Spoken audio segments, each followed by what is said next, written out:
नमस्कार दोस्तों, मैं राजीव मिश्रा, आपका मित्र, आपका साथी एक बार फिर हाजिर हूं आपके साथ आपके अपने परिवार एसआरएम एजुकेट एक पहल प्रयास से सफलता पर।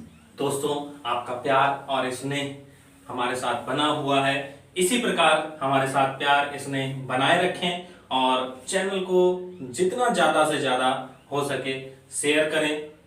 ज्यादा से ज्यादा परिवार जितना बड़ा हो सके उतना बड़ा बनाएं और हमारे वीडियोस के प्रति आपका प्यार, आपके अच्छे अच्छे कमेंट्स देखकर हम लोग उत्साहित होते हैं। अच्छा लगता है जब आपके अच्छे अच्छे कमेंट्स हमारे वीडियोस पर आते हैं। ऐसे ही हमारे वीडियोस देखते रहिए। दोस्तों, जैसा कि आपको सूचित किया गया था कि टीम एसआरएम एजुकेट आपको ग्रामीण नहीं, आपको लेखपाल भर्ती 2020 के सभी वीडियोस उपलब्ध कराएगी उसके पाठ्यक्रम से संबंधित। तो उसी क्रम में मैं आज आपको पढ़ाने जा रहा हूं ग्रामीण विकास। ग्रामीण विकास दोस्तों आपका लगभग 25% का 25 नंबर का आएगा और लेखपाल भर्ती 2020 लेखपाल की भर्ती के लिए बहुत ही महत्वपूर्ण टॉपिक है ग्रामीण विकास। तो आइए चर्चा करते हैं ग्रामीण विकास पर। और दोस्तों, आपको आश्वासन देता हूं, आपको विश्वास दिलाता हूं कि आप एक एक करके हमारे ग्रामीण विकास के वीडियो देखते जाइएगा। आपको मार्केट से किसी भी किताब को खरीदने की जरूरत नहीं पड़ेगी। प्रत्येक क्वेश्चन आपको बोर्ड पर करवाया जाएगा और वही आपको एग्जाम हॉल में भी मिलेगा।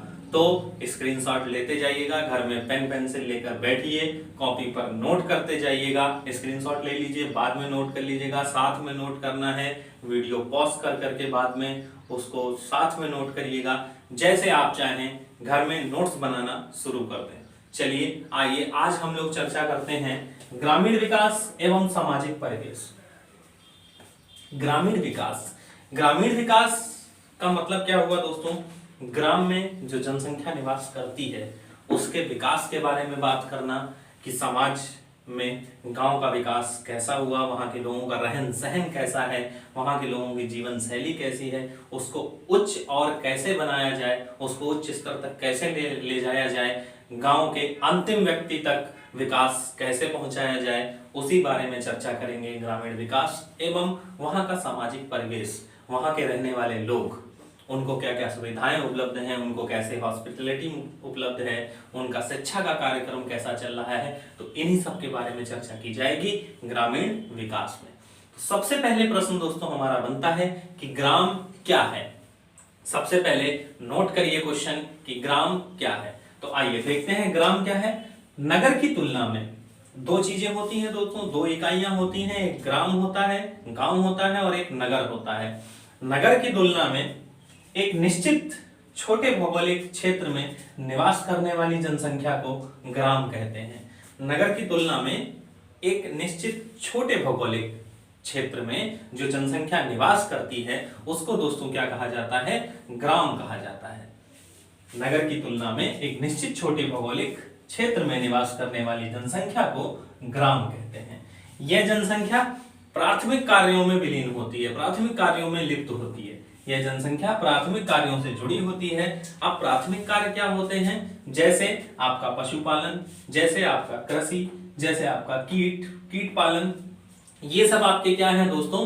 प्राथमिक कार्य हैं। तो एक निश्चित छोटे भौगोलिक इकाई में या एक निश्चित छोटे भौगोलिक क्षेत्र में जो जनसंख्या निवास कर रही होगी, हम सभी लोग गांव से बहुत अच्छे से परिचित होंगे।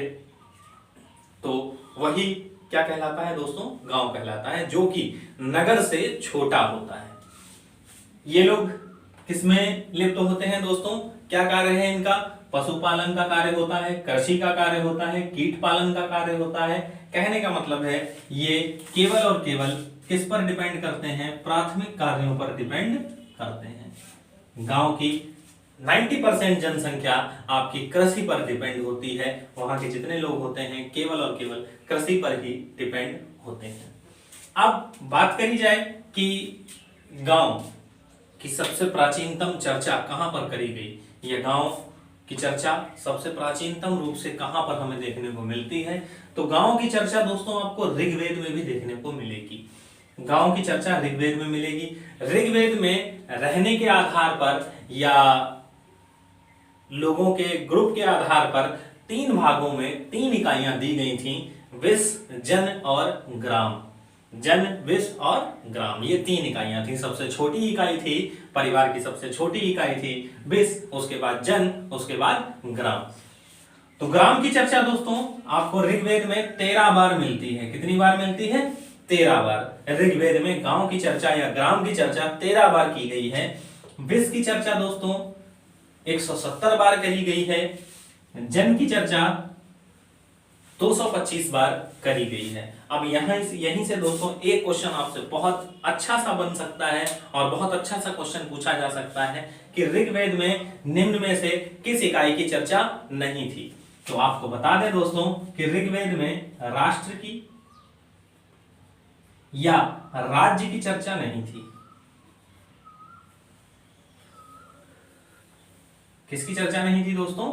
राज्य की या राष्ट्र की चर्चा ऋग्वेद में नहीं मिली है। जैसा कि आज आप देख रहे हैं, छोटा सा एक परिवार होता है, परिवार से मोहल्ला होता है या हल्का होता है, हल्के से ग्राम बनता है, ग्राम से ब्लॉक बनते हैं, ब्लॉक से जिला बनता है, जिले से फिर राज्य बनता है और राज्य मिलकर उसके बाद किसका निर्माण होता है? राष्ट्र का निर्माण होता है या एक देश का निर्माण होता है। तो ऋग्वेद में उन्हीं राज्यों की चर्चा नहीं थी। राज्यों की चर्चा अब हुई है जाके संवैधानिक रूप में राज्यों की चर्चा मिलेगी आपको, लेकिन ऋग्वेद में आपको राज्यों की चर्चा नहीं मिलेगी। तो ऋग्वेद में ग्राम की चर्चा कितनी बार है दोस्तों? 13 बार। विष की चर्चा कितनी बार है? 170 बार। और जन की चर्चा कितनी बार है? 225 बार। वीडियो में यह क्वेश्चन पूछा गया था, ऋग्वेद में ग्राम की चर्चा सबसे प्राचीनतम रूप से कहां देखने को मिलती है? तो कहां पर देखने को मिलती है दोस्तों? ऋग्वेद में आपको देखने को मिलती है। दूसरा क्वेश्चन मैंने आपको अभी बताया कि इसमें सबसे अच्छा क्वेश्चन बन सकता है कि ऋग्वेद में किस इकाई की चर्चा नहीं थी? ग्राम, विष, जन और राष्ट्र। तो ऋग्वेद में किसकी चर्चा नहीं थी? राष्ट्र की चर्चा नहीं थी। अब दोस्तों अगर देखा जाए कि वर्तमान में गांव की स्थिति कैसी है, तो वहां की जनसंख्या की स्थिति कैसी है, तो अगर हम लोग चर्चा करें कि वर्तमान में, तो वर्तमान में भारत की कुल जनसंख्या का लगभग 68% जनसंख्या गांवों में निवास करती है। भारत की कुल जनसंख्या का लगभग 68 से 70% जनसंख्या आज भी गांवों में निवास करती है। लगभग 6 लाख से अधिक गांव हैं इस टाइम भारत में, 6 लाख से अधिक गांव और 70% या 68% से अधिक जनसंख्या किसमें निवास करती है दोस्तों? तो गांव में निवास करती है। इसका जल्दी से स्क्रीनशॉट ले लीजिए, फिर आगे पढ़ते हैं हम लोग।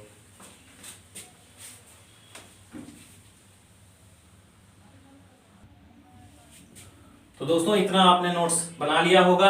अब चर्चा करते हैं हम लोग यहाँ के समाज की। जब लोग इकट्ठा होके जहां पर एक जगह रहते हैं तो वहां एक समाज का निर्माण होता है, सामाजिक क्रियाकलाप का निर्माण होता है, लोग एक दूसरे से जुड़ने लगते हैं। तो अब चर्चा करते हैं समाज की। दोस्तों मैं आपको पूरा ग्रामीण विकास डायग्राम के माध्यम से समझा रहा हूं। आप लोगों का काम क्या है, बस एक बार इसको सुनिए और नोट डाउन करते जाइए, जॉट डाउन करते जाइए, और आपका ग्रामीण विकास से विश्वास दिलाऊं आपको, आपका एक भी प्रश्न नहीं छूटेगा। चलिए, समाज क्या होता है दोस्तों? जब परिवार मिलकर, छोटे छोटे परिवार जब एक जगह मिल जाते हैं तो एक समाज का निर्माण करते हैं। किसका निर्माण करते हैं? समाज का निर्माण करते हैं। तो ऐसे ही ग्रामीण समाज भी होता है और नगरीय समाज भी होता है। तो इस समाज को हम ग्रामीण समाज भी कह सकते हैं। क्या कह सकते हैं दोस्तों? ग्रामीण समाज।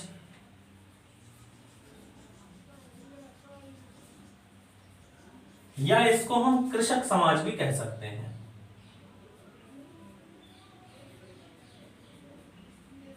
क्या कह सकते हैं दोस्तों? कृषक समाज भी कह सकते हैं। तो गांव में जो जनसंख्या निवास करती है उसके समाज को क्या कहा जा सकता है? तो आप ग्रामीण समाज भी कह सकते हैं और कृषक समाज भी कह सकते हैं। अब परिवार, जैसा कि आपको पता है, परिवार एक एकल परिवार होता है और एक संयुक्त परिवार होता है। एक एकल परिवार होता है और एक संयुक्त परिवार होता है। गांव में दोस्तों ज्यादातर आपको संयुक्त परिवार देखने को मिलेगा। जिसमें चाचा चाची, दादी नाना, काका काकी सब लोग एक ही परिवार में एक ही साथ रहते हैं, सबका खाना एक ही जगह बनता है। शहर में आपको एकल परिवार देखने को मिलेगा, न्यूक्लियर फैमिली आपको देखने को मिलेगी, इसको इंग्लिश में न्यूक्लियर फैमिली कहते हैं, और इसको आप कहते हैं ज्वाइंट फैमिली। क्या कहते हैं दोस्तों? ज्वाइंट फैमिली कहते हैं। तो परिवार और परिवार, जब ढेर सारे परिवार मिल जाते हैं तो किसका निर्माण करते हैं दोस्तों? हल्का का निर्माण करते हैं। गांव वगैरह में आपने सुना होगा किस हल्के में रहते हो, तो किसका निर्माण करते हैं? हल्का का निर्माण करते हैं, या मोहल्ले का निर्माण करते हैं, या टोला का निर्माण करते हैं। जैसे अपने यहाँ भी एक है ग्वाल टोली, तो ग्वालों की जो टोली हुई वही क्या कहलाया? ग्वाल टोली। ग्वाले मतलब गाय भैंस चराने वाले लोगों की जो टोली हुई वो कहलाई ग्वाल टोली। अब गांव की दोस्तों कुछ आर्थिक विशेषता होती है, कुछ आकारीय विशेषता होती है, और कुछ सांस्कृतिक विशेषता होती है। हर गांव की अपनी अपनी कोई ना कोई आर्थिक विशेषता होगी। हो सकता है कोई गांव लघु उद्योग, हथकरघा उद्योग में विकसित हो और वहां पर बीड़ी का उत्पादन बहुत ज्यादा होता हो। जैसे आप अपने क्षेत्र के आसपास गुरसाईगंज वाला जब आप क्षेत्र देखेंगे तो वहां पर लघु उद्योग जैसे बीड़ी बनाने में ज्यादातर लोग क्या रहते हैं? कार्यरत रहते हैं, सम्मिलित रहते हैं। फर्रुखाबाद के छोटे छोटे गांवों में आप देखेंगे तो कारचौक का काम बहुत ज्यादा चलता है, तो वहां की कोई आर्थिक विशेषता होगी। उसके बाद गांव की कोई आकारीय विशेषता होती है। आकारीय विशेषता जैसे आपकी बात करें, एशिया का सबसे बड़ा गांव कौन सा है? जल्दी से कमेंट करके बताएं।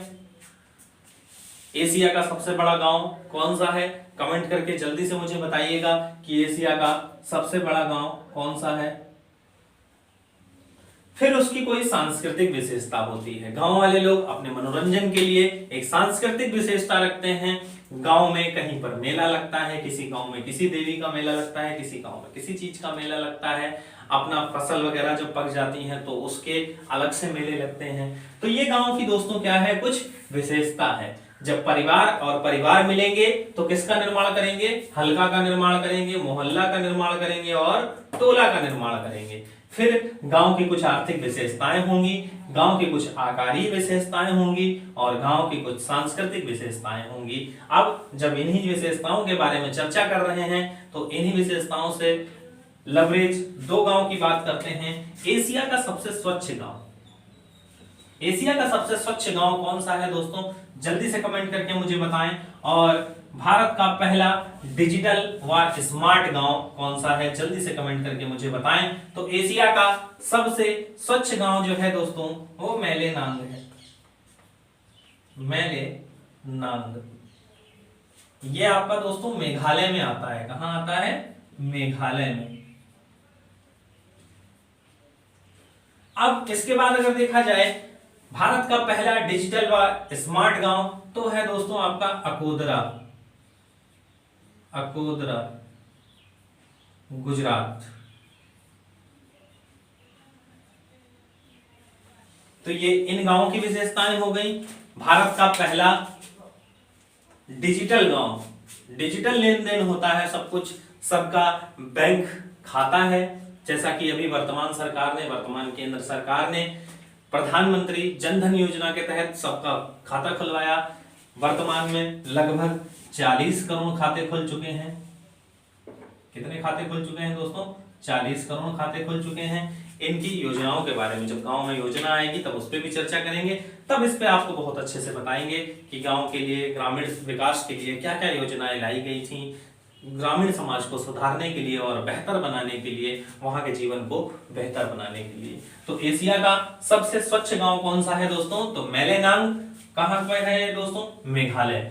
और भारत का सबसे पहला डिजिटल व स्मार्ट गांव अकोदरा गुजरात। जल्दी से इसके स्क्रीनशॉट ले लीजिए, फिर आगे देखते हैं दोस्तों इसको।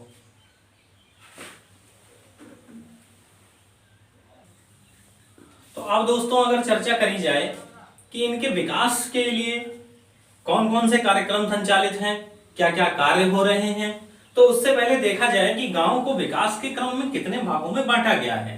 तो गांवों को विकास के क्रम में दोस्तों सबसे पहले जो वर्गीकरण किया था वो जे हेल्डर जी ने किया था। किसने किया था? जे हेल्डर ने किया था। गांव को विकास के क्रम में सबसे पहले वर्गीकरण जे हेल्डर ने किया था।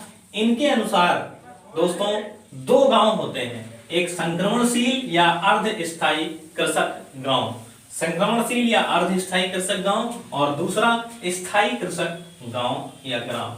संक्रमणशील अर्धस्थायी कृषक ग्राम और स्थायी कृषक ग्राम। अब सबसे पहले तो आपको यह जानना है कि संक्रमणशील अर्धस्थायी कृषक गांव क्या होते हैं और स्थायी कृषक गांव क्या होते हैं।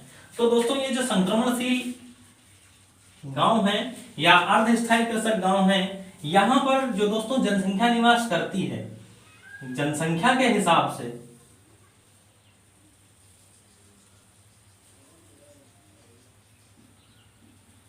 जनसंख्या के हिसाब से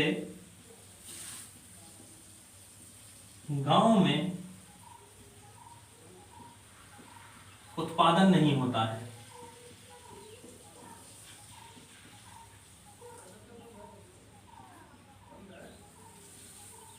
जनसंख्या के हिसाब से गांव में उत्पादन नहीं हो पाता है दोस्तों। जितनी जनसंख्या निवास करती है उसके हिसाब से गांव में कृषि का उत्पादन नहीं हो पाता है, गांव में रोजगार के साधन नहीं होते हैं। तो उस प्रकार के जो गांव होते हैं वो क्या कहलाते हैं दोस्तों, आपके संक्रमणशील या अर्धस्थायी कृषक ग्राम। जैसा कि आपने देखा होगा आपके गांव में भी ऐसी चीजें देखने को मिलती होंगी कि आपके गांव में दूसरे गांव के लोग काम करने आ रहे हैं। कुछ गांव ऐसे होते हैं जहां की जनसंख्या वहीं गांव पर ही डिपेंड करती है, वहीं गांव में ही रहती है। तो ये जो होगा ये क्या होता है, जनसंख्या के हिसाब से उपज अच्छी होती है, उपज अच्छी होती है। यहां की जो भूमि है या उत्पादन है, उपज या उत्पादन है वो जनसंख्या के हिसाब से अच्छा होता है। जितनी जनसंख्या है उसके भरण पोषण के लिए उत्पादन पर्याप्त मात्रा में होता है, रोजगार के साधन गांव में ही पर्याप्त मात्रा में मिल जाते हैं। अब जैसा कि आपने देखा होगा बुंदेलखंड में दोस्तों एक जनजाति है जिसका नाम है लोगड़िया। लोगड़िया जनजाति का काम क्या होता है दोस्तों, वो अनेक अनेक गांवों में, छोटे छोटे गांवों में, बड़े बड़े गांवों में जाकर इन जनसंख्या का लोग जाकर कृषि से संबंधित उपकरण का निर्माण करते हैं और उन्हीं से उनका क्या होता है, भरण पोषण होता है, पैसा इकट्ठा करते हैं, एकत्रित करते हैं, उसके बाद अपने परिवार, अपने समाज की देखरेख कर पाते हैं। तो ये दो प्रकार के गांव हुए दोस्तों, संक्रमणशील या अर्धस्थायी कृषक गांव और दूसरे स्थायी कृषक गांव। दोनों में अंतर आपको बहुत अच्छे से पता चल गया होगा। अब इन्हीं के विकास के लिए कई सारी संस्थाएं कार्यरत हैं, कई सारी संस्थाएं कार्यरत हैं। अब सबसे पहले दोस्तों हमें समझना पड़ेगा गांव और नगर में अंतर क्या है। जब तक इन दोनों के अंतर को हम नहीं समझेंगे तब तक हमें ग्रामीण विकास भी समझ में नहीं आएगा। आप किसी चीज का विकास कैसे करेंगे, जब उससे बेहतर एक इंसान को देखा होगा आपने। किसी भी इंसान का मान लो आपको विकास करना है तो उसका विकास आप कैसे कर पाओगे, आप कैसे जानोगे कि इस बंदे के पास मोबाइल नहीं है, या इसके पास एक अच्छा सा पेन नहीं है, या इसके पास एक अच्छा सा चश्मा होना चाहिए, जीन्स भी होनी चाहिए, टी शर्ट भी होनी चाहिए, एक अच्छी सी बाइक होनी चाहिए इसके पास। उसके लिए आप किसी न किसी से कंपैरिजन करेंगे। तो अब हम लोग कंपेयर करेंगे गांव को और नगर को, आपस में देखेंगे कि उनमें दोनों में अंतर क्या है। उससे पहले देखिए दोस्तों, परिवार, जब परिवार, ढेर सारे परिवार मिलते हैं तो किसका निर्माण करते हैं दोस्तों, गांव का निर्माण करते हैं। जब यही ढेर सारे गांव जब मिल जाएंगे तो किसका निर्माण करेंगे, ब्लॉक का निर्माण करेंगे। किसका निर्माण करेंगे, ब्लॉक का निर्माण करेंगे। जब ढेर सारे ब्लॉक मिलते हैं तब किसका निर्माण होता है, तहसील का निर्माण होता है। तहसीलों के बाद ढेर सारी तहसीलें मिल जाएंगी, उसके बाद किसका निर्माण होता है, जिलों का। कई सारे जिले आपस में मिलकर राज्य बनाते हैं, जिले मिलकर मंडल बनाते हैं, और मंडल मिलकर क्या बनाते हैं दोस्तों, राज्य बनाते हैं। और कई सारे राज्यों के एक ग्रुप को क्या कहा जाता है दोस्तों, देश कहा जाता है। जल्दी से इसका स्क्रीनशॉट ले लीजिए, फिर आगे देखते हैं हम लोग।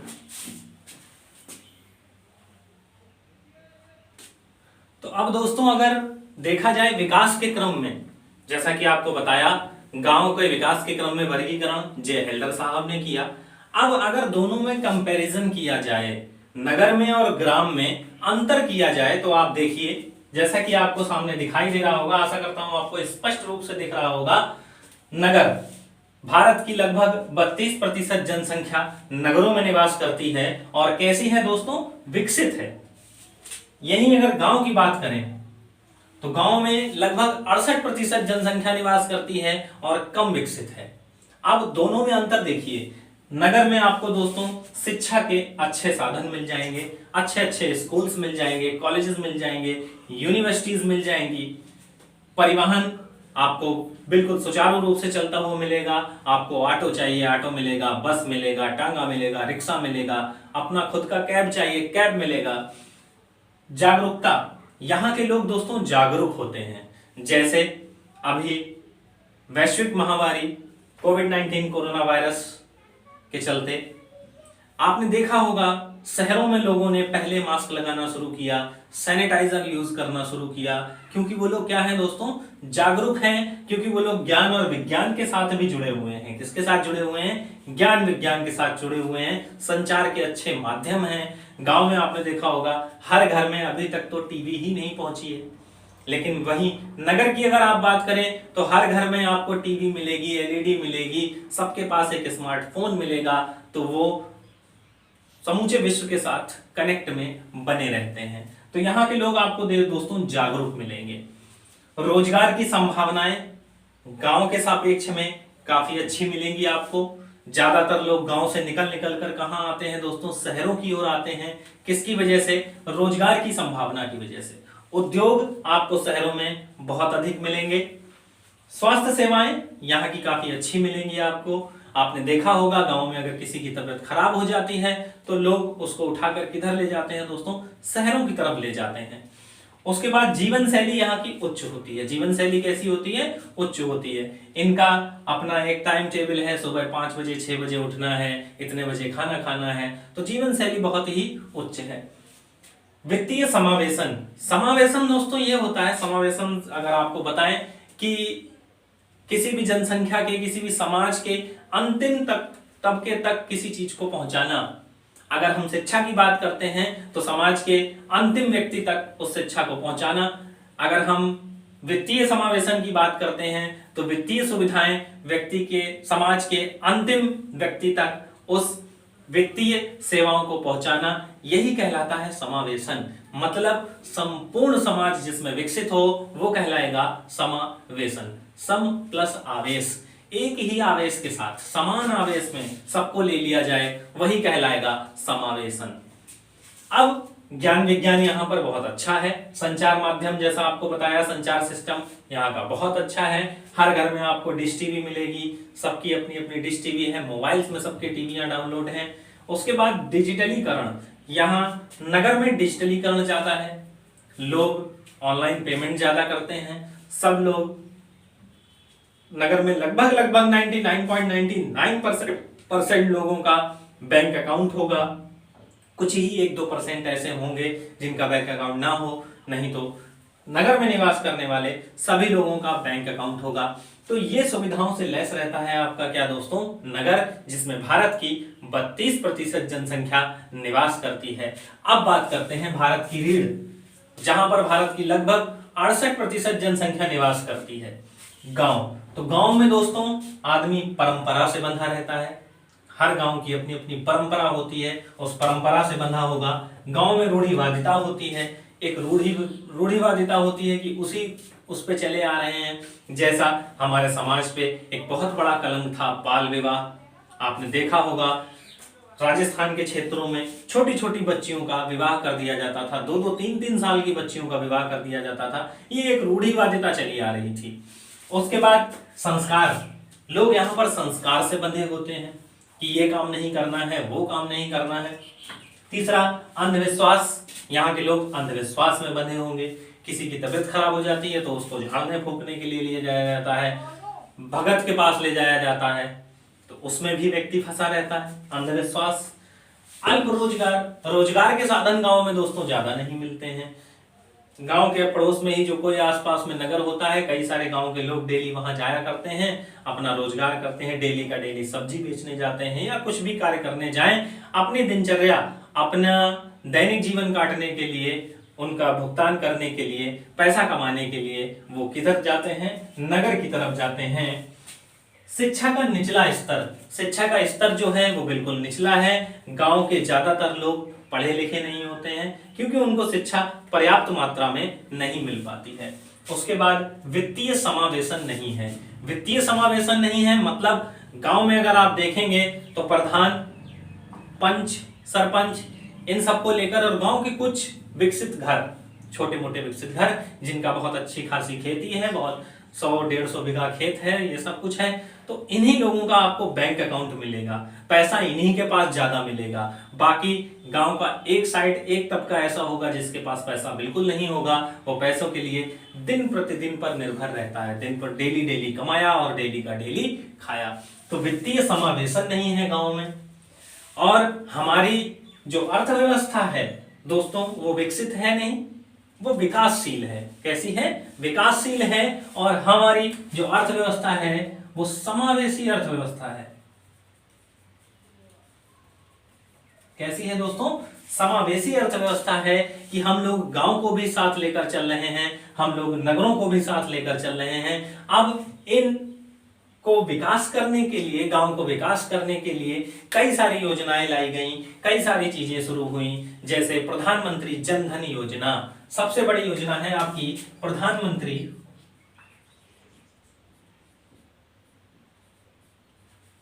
जन धन योजना।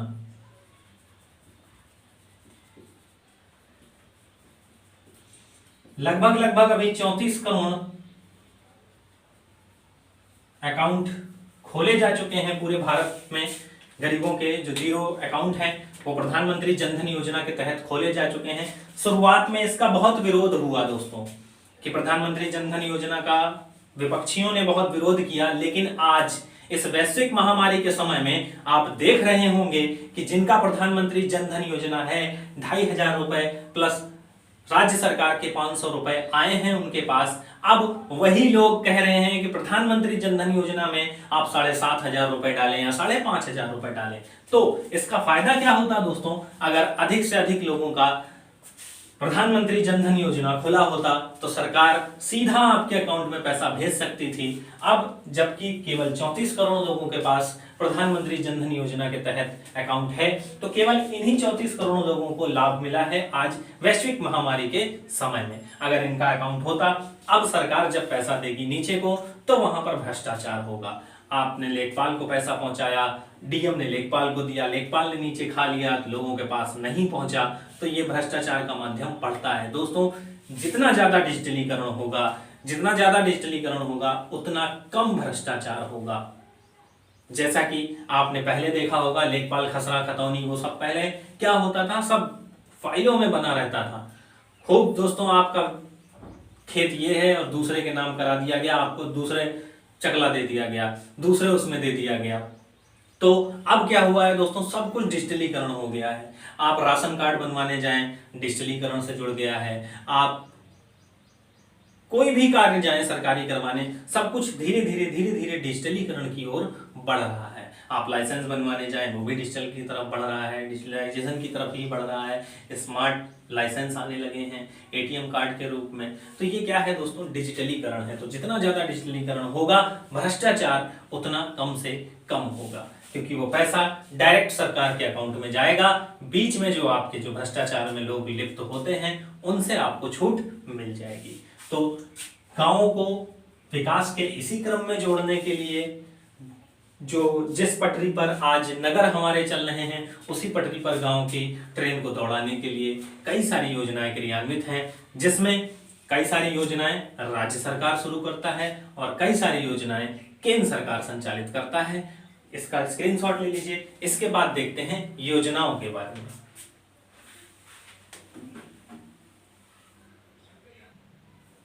तो दोस्तों अब अगर बात करेंगे इन्हीं सबको, ग्राम और नगर को, ग्राम को नगर से जोड़ने के लिए, नगर को ग्राम से जोड़ने के लिए, मतलब विकास की पटरी पर लाने के लिए, जैसे शिक्षा के साधन, जैसे परिवहन के साधन, संचार के साधन, चिकित्सा के साधन नगर में उपलब्ध हैं, उसी तरीके से गांव भी हमारे विकसित हों, एक अर्थव्यवस्था समावेशी अर्थव्यवस्था हो। जैसे गांव में लोग अच्छे से रहें, वैसे ही नगर में रहें। तो इसी के लिए दोस्तों एक संवैधानिक ढांचा बनाया गया है।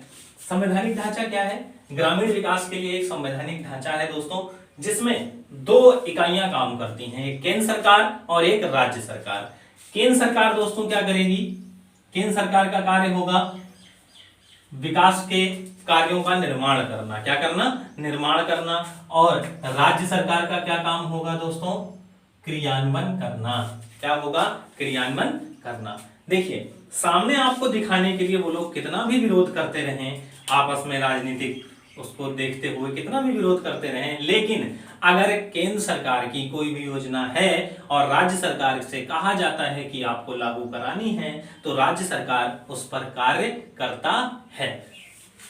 अब देखिए, जैसे केंद्र सरकार की एक योजना है दोस्तों आपकी ग्रामीण रोजगार योजना, उसके बाद जनधन योजना, उसके बाद प्रधानमंत्री ग्राम सड़क योजना।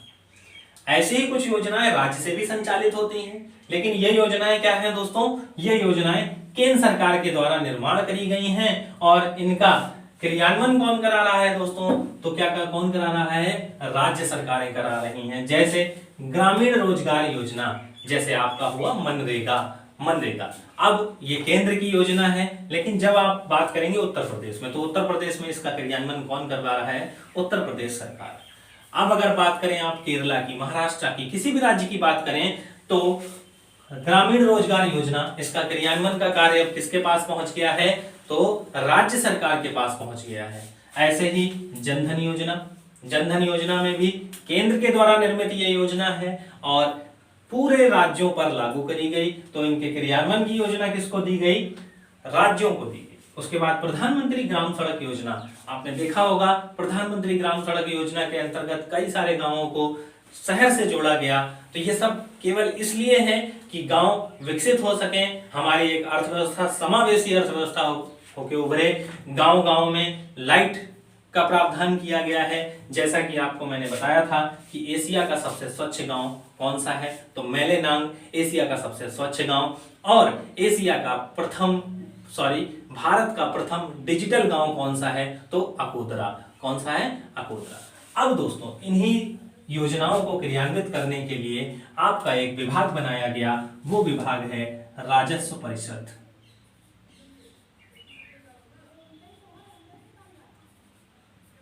ये टॉपिक जो है दोस्तों आपका संवैधानिक है, संविधान से रिलेटेड है। तो ये पूरा टॉपिक राजस्व परिषद, इसके बारे में कौन कौन सी इकाइयां इससे जुड़ी हैं, इसमें कौन से संवैधानिक अनुच्छेद के अंतर्गत आता है, किस अनुसूची के अंतर्गत आता है, क्या है, ये सब आपको संतोष सर पढ़ाएंगे। नेक्स्ट वीडियो में हम लोग पढ़ेंगे ग्रामीण विकास के अंतर्गत आने वाला नेक्स्ट चैप्टर कृषि।